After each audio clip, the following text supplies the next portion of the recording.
My presentation is looking at the background of the country elimination plan, the disease burden, progress towards 2020 WHO goals, the policy environment, and the next steps for elimination. I have no conflict of interest to report.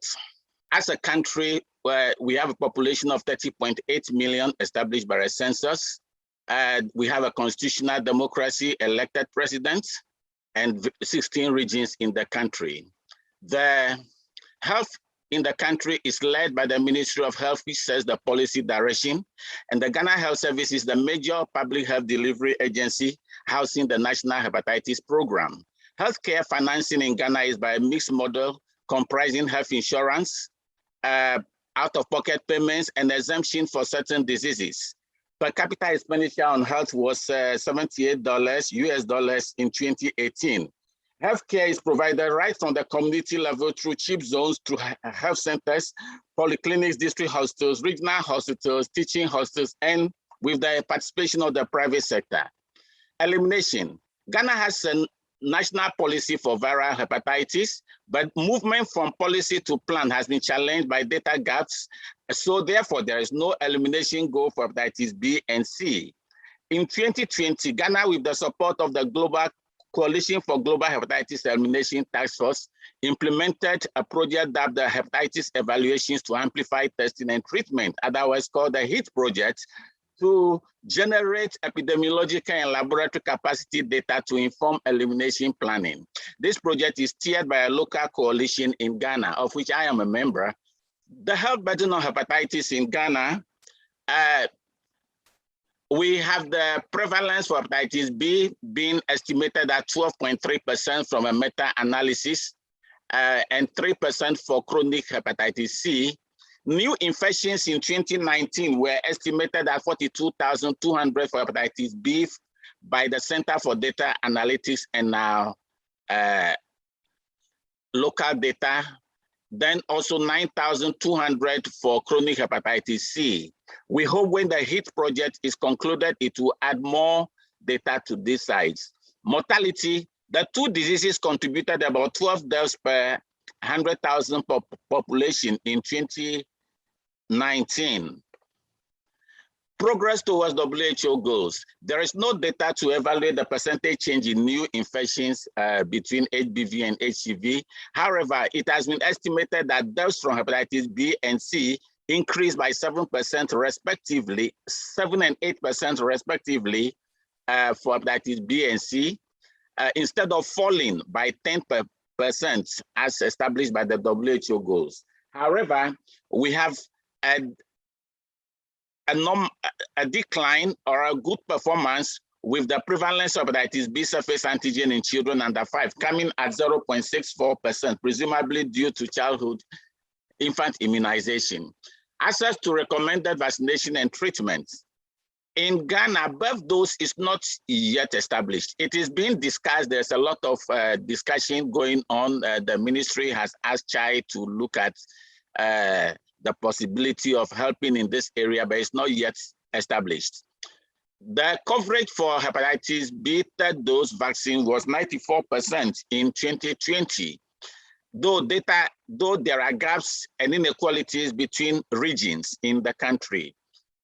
Also, data gaps exist on the cascade of care for hepatitis B and C. As such, we are unable to tell the proportion of cases which are being diagnosed and the proportions diagnosed being enrolled on treatment and so on and so forth. But per estimates done for 2019, we thought that 15,100 persons were tested for hepatitis B, with 740 put on treatment, and for hepatitis C, 19,200 were tested with 100 put on treatments. Strategic information.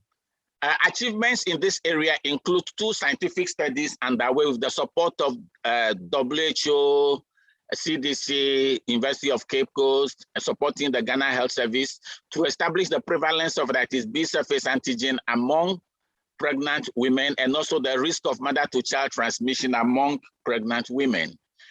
In terms of innovation, we think the HIT project is a major innovation, is nearing the end, and it is going to give us some good data that we can digest in a few weeks.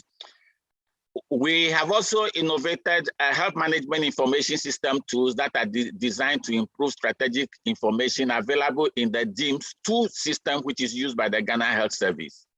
There is also a cancer registry network established in Ghana that can also help us with the hepatitis evaluations.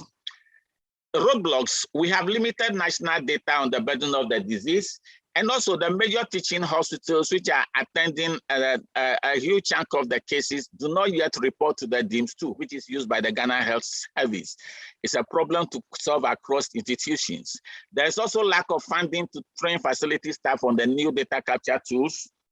There is also no surveillance among marginalized populations. The program also needs funding and additional staff to expand operations. Mother-to-child transmission achievements, we have a hepatitis B birth dose has been included in the 5-year plan of the ministry. There's a strong political interest in prevention of mother-to-child transmission. Roadblocks here, hepatitis B birth dose and HBIG are not covered by the health insurance scheme. So people who are identified now as having the disease cannot have access to this, particularly in the rural areas, and where these are available, they have to be financed by the mothers themselves privately. There is also out-of-pocket payment for testing at the antenatal for hepatitis B and C.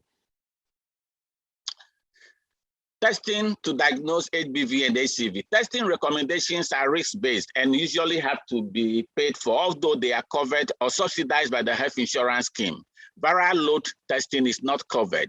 Currently, there are no viral load cartridges procured, though we have GeneXpert machines available covering more than half the country, thanks to the TB program and the SARS-CoV-2 pandemic.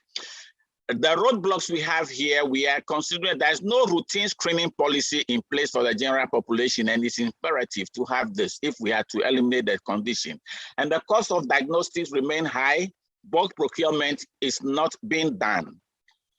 Access to treatment, national guidelines and simplified algorithms have been captured in the treatment guidelines, which we developed in Ghana, but then the treatment essentially remains only in the teaching hospitals because training has not been rolled out.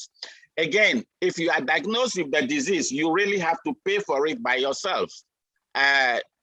Everything patients have to pay, unlike HIV patients that are paid do not have to pay. Also, recommendations on fibrosis, sobriety restrictions have been adopted, but genotyping is still being done in patients with active infection. So achievements, we have a treatment guideline available.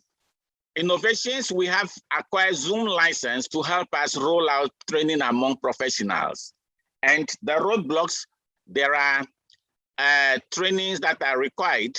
Linkage to care is challenging because care is available mainly in teaching hospitals. And also there's uncertainty which proportion of patients are with hepatitis B are eligible for treatment. Financing, there's no public budget line, so the program lacks funding. The next steps towards elimination, we want to increase availability and use of strategic information, come out with financing mechanisms beyond health insurance, develop elimination plan, engage in bulk procurement, and implement evidence-based strategies in terms of both those triple elimination and micro elimination, integrating the disease screening in coordination with HIV, TB, and NCD program, and also improving operational and professional capacity of health staff. Thank you.